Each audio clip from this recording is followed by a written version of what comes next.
The sweetest victories aren't always about money theory, about toppling someone who thought they were untouchable.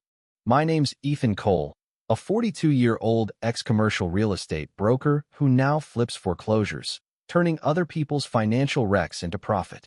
I never imagined I'd end up dismantling a suburban dictator's empire, but sometimes life throws you into a fight you didn't see coming. It all started one dreary Friday morning in my messy home office, nursing cheap coffee and scrolling through the county's online auction site, half listening to a podcast about a shady pharmacist. That's when I spotted it. Willow Creek Estates, Lot 19A, 5 years of unpaid property taxes. Just another overpriced house in an HOA-controlled neighborhood, usually not my thing. But then the owner's name loaded, Margaret Voss. That name hit like a freight train. Margaret wasn't just any homeowner. She was the iron-fisted president of the Willow Creek HOA, a legend for all the wrong reasons. She'd sued a family for planting daisies in the wrong shade of white, fined a veteran for a flagpole an inch too tall. Her name was a curse whispered by neighbors and dreaded by realtors. I pulled the property file, and my jaw hit the floor. The house was worth $400,000, but Margaret hadn't paid taxes in 5 years. Liens stacked up, notices ignored, certified letters unclaimed. My gut screamed she thought her HOA throne made her bulletproofer. Maybe she assumed the association's funds covered her personal taxes. A rookie mistake for someone who acted like she owned the county. I spent the day digging. Title histories, HOA meeting minutes, the works. Nothing showed Margaret acknowledging the debt. The tax deed was clean, insurable, and best of all, the HOA's bylaws couldn't touch a tax sale. I bid $78,000 through a shell company to stay off her radar. No one else dared bid, probably spooked by Margaret's reputation or the HOA's shadow. 30 days later, the redemption period expired without a peep. The deed was mine. I stared at the confirmation email like I'd just won a war. It wasn't about the house I'd flipped better. It was the irony. I just foreclosed on the woman who thought she was Willow Creek. The next morning, I drove to the neighborhood. The entrance oozed fake prestige, stone pillars, a gleaming sign, lawns manicured to hide 1,000 grudges. Margaret's 2-story colonial stood proud, white shutters, trimmed hedges, a shrine to her ego. I snapped photos, mailed a certified notice of ownership change, and gave her 30 days to vacate, like any other deadbeat. As I left, I saw her sleek Audi in the driveway, probably sipping overpriced latte on her porch, clueless about the storm brewing. When the letter came back unclaimed, I knew she'd be a problem. Margaret Voss didn't ignore issues, she buried them. I decided to face her. Willow Creek was sterile, descent mowed down with the grass. I parked across the street, phone recording, and walked up her pristine path. She flung the door open before I knocked, eyes like daggers. "You're lost," she said, her smile pure venom. "Margaret Voss," I said, holding up the tax deed. "Ethan Cole. I own this house now." She laughed, sharp and cold. "You're serious?" I didn't flinch. 5 years, no taxes. County sold it. You've got 30 days. Her laughter died. "Impossible. The HOA covers essential fees." I shook my head. "Not your personal taxes. That's on you. Now it's mine." She stepped onto the porch, arms crossed. "You think you can wave a paper and take my home? I'm the president here. You don't know who you're dealing with." I smirked. "Oh, I know exactly who you are." That struck a nerve. Her lips thinned, her mask slipping. "You won't last a week," she hissed. "This is a private community. You'll need board approval to change a light bulb." I leaned in. "I don't need your approval. You're trespassing."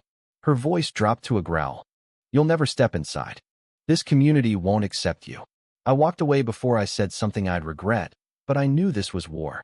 3 days later, a certified packet arrived from the Willow Creek HOA. A new rule, backdated, banning ownership transfers without board approval, effective a week before my purchase. It was laughably illegal, a desperate ploy to void my deed. A letter declared my ownership unrecognized and barred me from the property. I called their office, got a perky assistant named Sarah. Ms. Voss convened an emergency vote to protect the community, she chirped. "Protect?" I snapped. "You can't backdate rules to block estate sale." She stammered. "I'd advise against entering. It's unauthorized."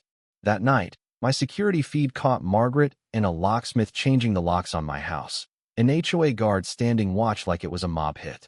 They thought they could bluff me. They didn't know I'd fought worse. I filed an eviction case the next morning, unlawful detainer, backed by the deed, tax certificate, and redemption lapse. But Margaret wasn't just a homeowner. She was a manipulator with a law degree and a loyal board.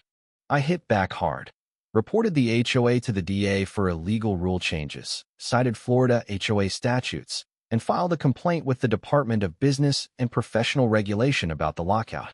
I tipped the IRS anonymously, questioning if the HOA was Margaret's personal piggy bank, attaching public financial summaries. Then I leaked the story to a real estate journalist who owed me. The headline exploded. HOA president squats in foreclosed home, rewrites rules to cling to power. It spread like wildfire. Investor forums, LinkedIn, local news. Comments called me a hero or a vulture, but the pressure was on. A week later, an anonymous email tipped me off. Check the 2019 HOA audit. Missing pages.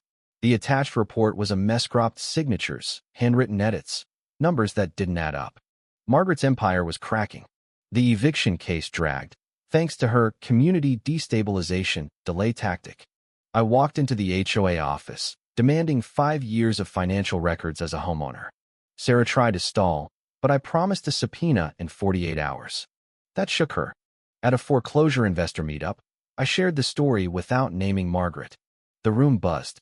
One guy whispered, "Willow Creek? Isn't that where she found a family for sunflowers?" The tide was turning. Margaret fought back with a letter from her lawyer, accusing me of reputational sabotage and financial terrorism. I framed it next to my deed. The eviction hearing was brutal. Margaret's filings were arrogant, claiming HOA bylaws trumped state law. The judge wasn't amused. "The transfer complies with Florida statute," he said, voice flat. "The HOA's amendments are irrelevant. Mr. Cole owns the property." Eviction granted. Margaret stood frozen, her lawyer whispering frantically. I didn't gloat. I took the writ of possession to the sheriff's office, requesting execution within 48 hours. The deputy glanced at the name. "Her again," he muttered. On a crisp Wednesday, I returned with a deputy and a locksmith. Margaret's Audi sat out front, curtains drawn, porch plants wilting.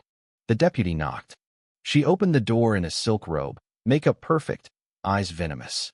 "You're trespassing," she hissed. "No," the deputy said, holding up the writ. "You are. 15 minutes to grab essentials." She glared at me. "You'll regret this." I shrugged. "Not today." She stormed upstairs, drawers slamming, something crashing.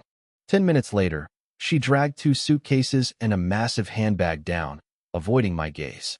The locksmith got to work. Inside, the house was a showroom, over-decorated, hollow. Unopened bills, empty wine bottles, a guest room stuffed with private HOA files. Then I found it. A black binder behind the pantry, duct-taped spine, no label. Inside was a goldmine: spreadsheets, resident files, annotated minutes.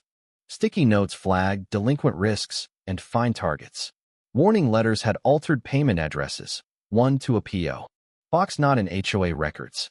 Fake balance sheets, forged memos on her old law firm's letterhead, handwritten notes plotting liquidation targets. A spreadsheet listed accounts funneling to M. Voss Law PLLC. This wasn't mismanagement. It was fraud. As we locked up, Margaret lingered on the sidewalk, ranting to a neighbor filming her. I didn't care. I had evidence. Owning the house made me an HOA member a cruel twist. I requested 5 years of financials, certified, via email and courier. Sarah called, voice shaky. "The board thinks it's excessive." I cut her off. 10 days, or I sue. The package erivate a chaotic mess of PDFs and ledgers.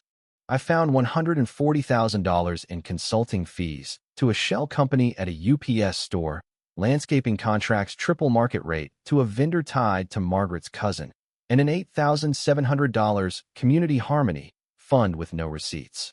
Forged signatures on IRS filings. I compiled a 60-page report and sent it to the state, the IRS, and a Tampa Herald reporter known for exposing corruption. Then I petitioned for an emergency HOA meeting, plastering notices across Willow Creek. Residents were stunned, some furious. "She fined us for a mailbox color while paying her cousin to pick fence stains," one growled.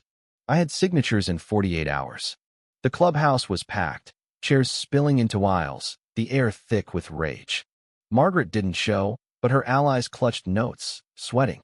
I projected my report slide by slide, forged reports, fake vendors, $200,000 in diverted funds. Gasps turned to shouts when I played a voicemail from a former board member admitting to signing blank checks for Margaret.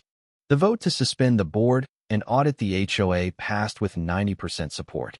2 days later, Margaret showed up at my house, live streaming to her Willow Creek Defenders group, Red Blazer, and Rage. "You lied," she screamed. "You're dismantling what I built." I stayed calm. "You mean what you stole?"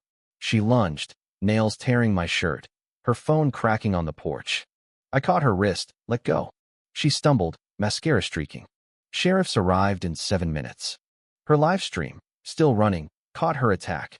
She claimed I assaulted her, but my security footage and her own video told the truth. They cuffed her for battery, trespassing, disorderly conduct. Neighbors filmed.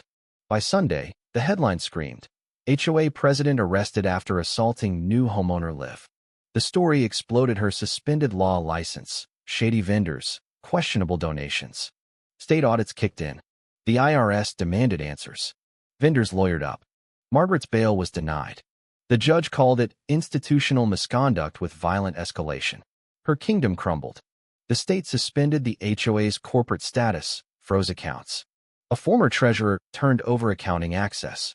A retired IRS officer resident joined the audit, uncovering kickbacks, forged documents, unreported income. Margaret's team tried for immunity, but the DA offered a deal. Confess, pay $250,000 restitution, serve 9 years, or face 30. She took the plea, voice breaking as she admitted fraud, forgery, deception. The judge wasn't swayed. She left in cuffs. The HOA was dissolved, assets split among residents. I sold the house for $460,000, donating $100,000 to a nonprofit fighting HOA abuse. A year later, I drove back. Willow Creek's gates were gone, the sign replaced with a plain marker. Margaret's lot held a modest ranch house, no fences. A man hammered a sign, "No HOA. Free people live here." He grinned. "You the guy who cleaned house?" I nodded. "Depends who's asking." He offered a beer. "No permits needed." As I drove off, the sign gleamed in the sun. Some fights aren't about property, about dignity. And some victories don't need a crowd, just a quiet street, finally free.